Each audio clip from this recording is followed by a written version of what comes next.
Hi, this is Timothy Bertrand with Reverb Press. And joining me, as always, is Walter Yeates, and you're watching This Week with Yeates and Bertrand. This week we have Cecilia Darling joining us. So let's jump right in, guys. The big news of the week, sadly, was the now infamous presidential typo. That's Covfefe? Kafifi is what I've been saying. Kafifi. All right. So this drove everyone nuts. I mean, it was all over social media. It was all over mainstream media. I think what really hammered it home is that Sean Spicer, instead of admitting that the president had just made a simple typo, which isn't really a big deal, basically just said, added to the mystery, he said, only the president and a small handful of people know what he meant. So, everyone was kind of driven mad by this super enigmatic tweet. Now, while we were all distracted with this, there were some serious things going on in the world. Walter, in Afghanistan, what happened around the same time that everyone got obsessed with this Kafifi thing?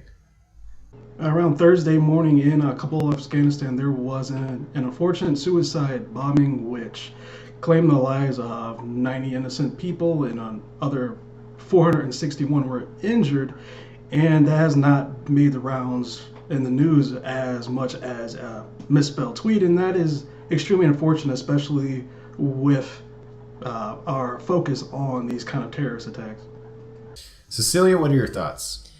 Well, I think Donald Trump thrives on attention, so he's going to want us to be talking about an enigmatic tweet instead of what's actually going on in the world. I agree. So Donald Trump actually, not long after the initial tweet, made a follow-up tweet basically poking fun at the whole incident, saying, who can guess the real meaning of Kafifi? So, I think the president's definitely viewing this as a welcome distraction from perhaps perhaps more unsavory news.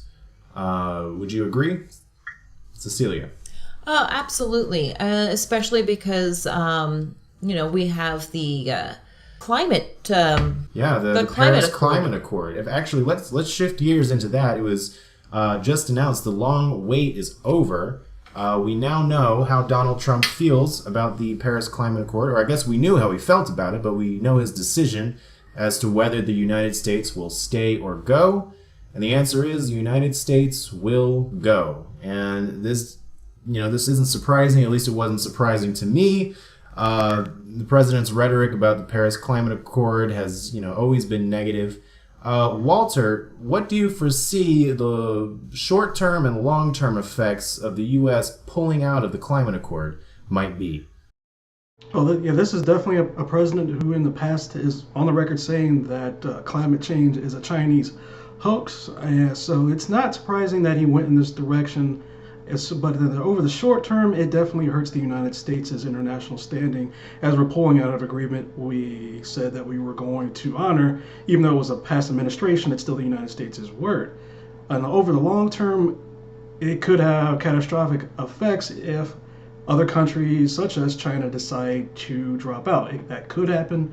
It might not happen, but it's definitely alarming and something that we should all pay attention to, because it's basically a sign for those who are denying science that they have a victory with President Trump actually pulling out these agreements. Speaking of pulling out, Elon Musk pulled out of the advisory council after President Trump's decision. Joining him is Disney's Bob Iger. Basically, they said, this is the final straw. They had been hoping to influence the administration. They had been hoping to influence the administration from the inside, but clearly that hasn't worked out. Cecilia, Bernie Sanders had a rather strong opinion on the U.S. leaving the Paris Accord. What did he have to say? Well, Bernie Sanders released a statement in which he said, President Trump's decision to withdraw the United States from the Paris Climate Agreement is an abdication of American leadership and an international disgrace. Again, that was Bernie Sanders talking about Trump leaving the Paris Climate Accord. Okay, so Walter, what do you think the odds that other nations might now follow the United States' lead and leave the climate agreement themselves? Luckily, internationally, climate change is an accepted scientific fact, so it's unlikely there will be a mass exodus from the Paris Climate Accords. But again, the possibility is still there since other countries are committed to this. But if the United States backs out and doesn't care about their greenhouse emissions, we could see some fallback. But I don't honestly don't think it's likely at this point, which is definitely fortunate for overturning the effects of climate change that have already had on the planet. So, speaking of international matters, let's move on to another one. The French president, the newly elected French president, Macron, he's had a successful week. He certainly looks strong. He's new to the world stage, but he's doing his thing. So, first off, can anyone tell me what the deal is with this handshake, this now infamous handshake that It's really simple. It's just transpired? It's really simply just a power play.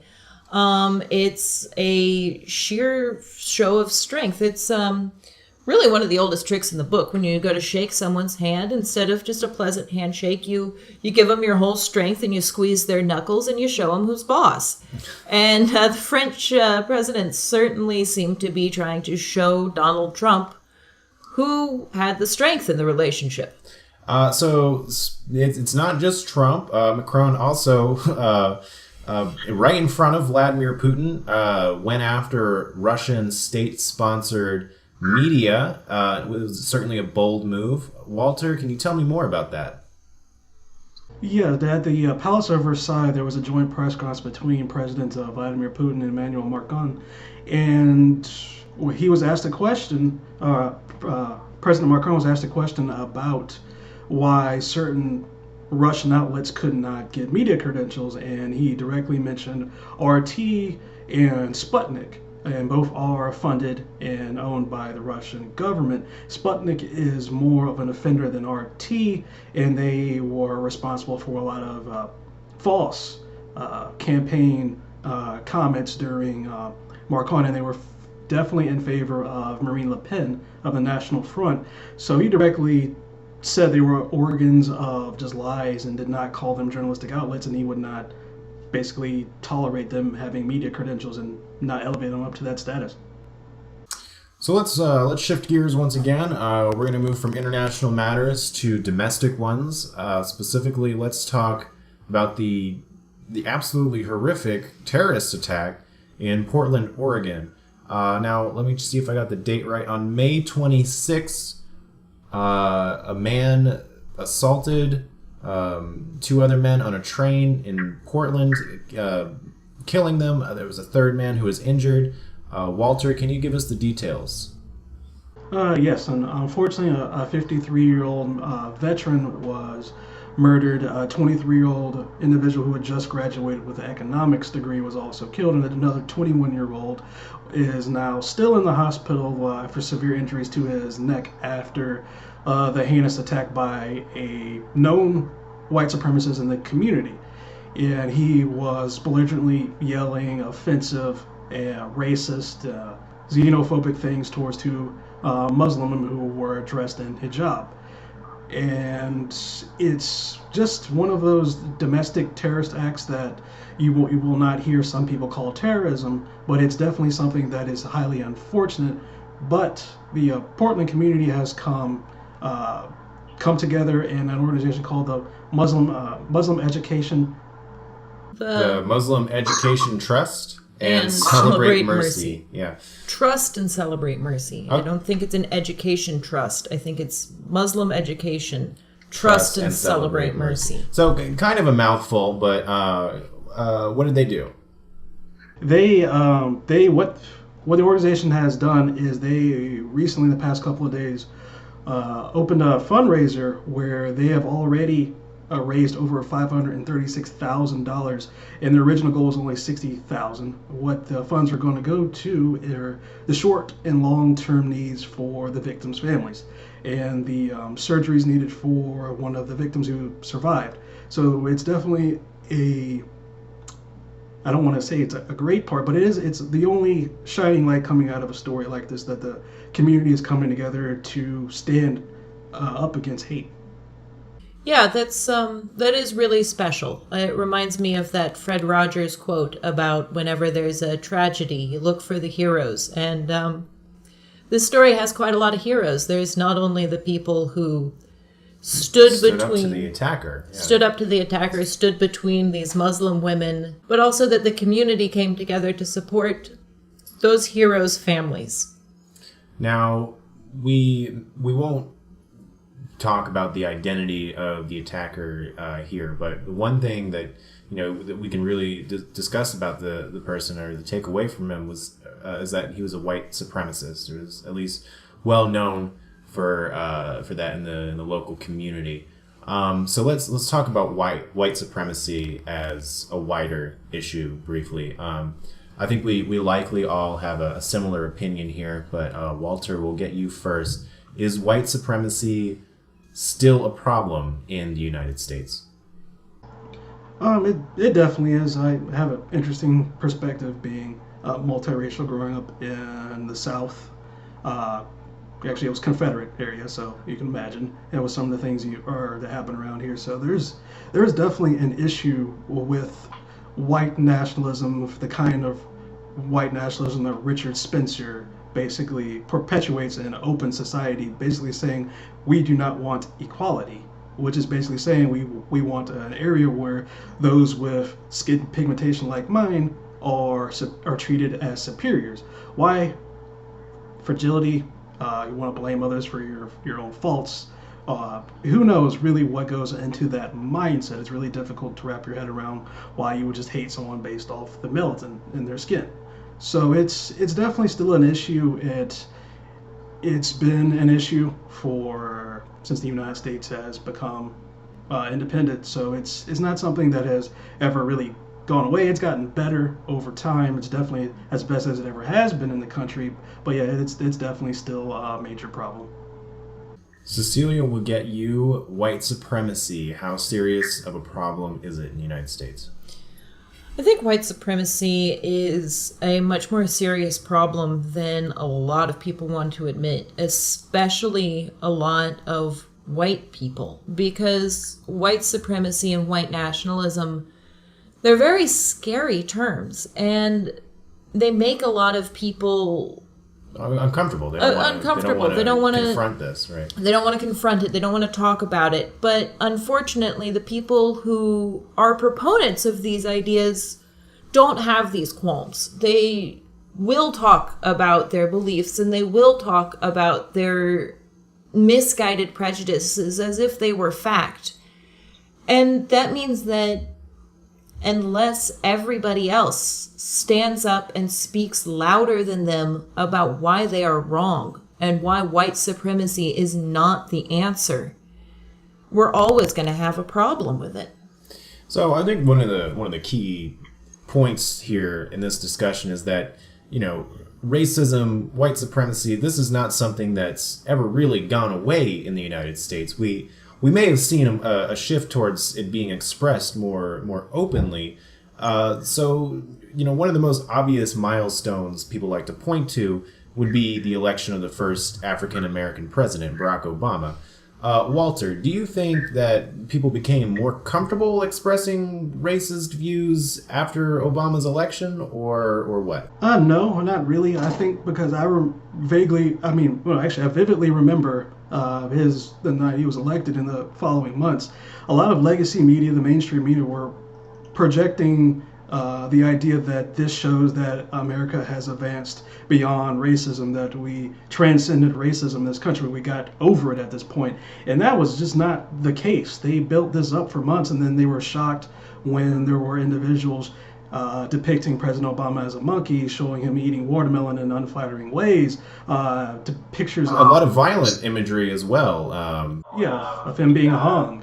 It was so I never think so it's the media wanted us to be over it, But that just was not the case. It's just his election showed that the majority of the country had no issues voting for a person of a different ethnicity. It's just unfortunate that I guess a lot of the media outlets in New York and Los Angeles were slapped with reality that no, we're not over issues of race in this country yet. The first step has to be talking about things. It's got to be acceptance. It's just like if you were an alcoholic, the first step is accepting that you have a problem. And why do you think people are so reluctant to accept that they have a problem? Because it makes people feel guilty when they have to admit that America has a problem with racism and white supremacy, because that means that maybe they have a problem with racism and white supremacy. And a lot of people don't want to believe that about themselves or the people that they love or the people that are, celebrities that they look up to. But we have to name it and we have to bring it into the light. And that means that when you see somebody saying something racist or promoting some white supremacist ideas, it's all of our duty to step up and say that that's not right. And that's honestly not what America stands for. Walter, do you see the election of Donald Trump, who's a person, along with many in his White House and previous to that his campaign staff, who employs racial dog whistles frequently? Do you see his election as especially problematic for the future of race relations in this country? I think that actually ties back into what Cecilia was saying directly, because a lot of people who think they're not racist, they have certain racist tendencies, but they think there's only one type of racism, and that's overt white racism, KKK, skinhead racism. That's not always the case. But the things like Attorney General Jeff Sessions and individuals like Steve Bannon is actually really overt. If he's mentioned publicly his admiration for the book Camp of the Saints, and which is basically a book where brown people are pushed towards genocide, and it's being pushed as the right thing to do in the book is to kill all these people because they're brown. And so Steve Bannon is a huge issue, but do I think Donald Trump's election and this administration is going to push back race issues? No, I don't actually think that at all. What, if anything, what it's doing is forcing Americans to basically be like, whoa, this is not pretty. And realize that there might, and hopefully it realizes people of all ethnic backgrounds and realize, like, do I have these sentiments in my art against someone based off their skin color? Because there's no logic to that. And there's no logic to people like Steve Bannon basically just hating people because they're brown and not white enough. There's no logic to any of that. So I don't really think it's pushing back race relations. It's just really ugly and forcing us to deal with it on a daily basis. It's an optimistic take. I hope you are correct about that. Cecilia, before we wrap up, do you have anything to add? No, I really agree with Walter there. I think the Donald Trump administration is just really bringing to light the problem that we've always had. And hopefully, if we're all working hard at it, we can do something about it because enough people will wake up to the fact that this is a problem. Well, that's about all the time we have for this week with Yeates and Bertrand. I'd like to thank our guest, Cecilia Darling. Walter, thanks again for being here, and we will see you guys same time next week. Don't forget to follow us on Facebook and Twitter.